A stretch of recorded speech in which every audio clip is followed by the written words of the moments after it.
जी, कई बार दिमागी बुखार की वजह से भी ब्रेन डिसऑर्डर हो जाते हैं। अमूमन लोग ये मानते हैं कि ब्रेन डिसऑर्डर का कोई इलाज नहीं है। योग में ऐसे मरीजों के लिए कितनी उम्मीद है?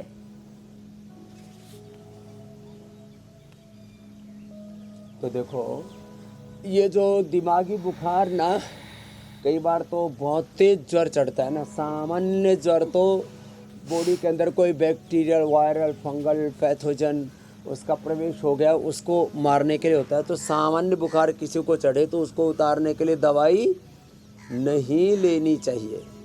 अब हम इसलिए बोल रहे हैं, देखो अभी हमारे यहाँ तो बहुत पढ़े लिखे MBBS MD डॉक्टर बन करके IAS बन करके नाम रखा सुश्रुत। ये मेरे को बहुत पसंद आया।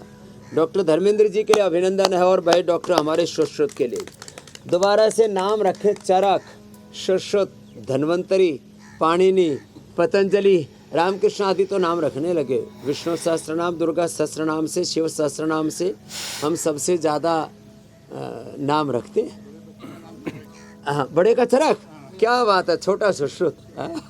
ये जोरदार काम रखा है। ये परंपरा बहुत अच्छी है। तो देखो, एक तो ये अपना अपना योगाभ्यास तो हमें करना ही करना है। और जो आपने बताया मीनाक्षी जी, ऐसे हमें छोटे छोटे कुछ ऐसे उपाय करने होंगे जिससे कि जिन कारणों से ये सिचुएशन बन जाती है कि आदमी फिर मिर्गी के दौरे हों या और किसी खतरनाक बीमारी के दौर से गुजरता है, उससे हम बच जाएंगे। चलो लेट करके करो। ये अर्धहलासन, पादवृत्तासन, द्विचक्रिकासन सबसे इजीली हो जाता है। बाकी प्राणायाम और सूक्ष्म व्यायाम तो सभी कर सकते हैं।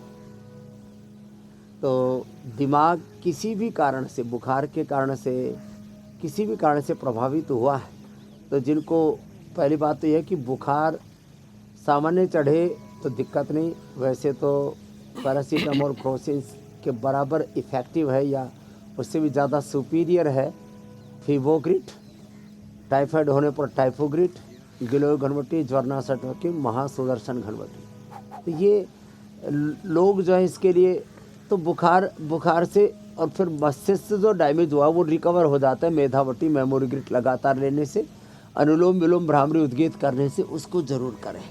तो जिनको बुखार के कारण से ब्रेन डैमेज हुआ है वो ब्रेन रिकवर हो जाएगा।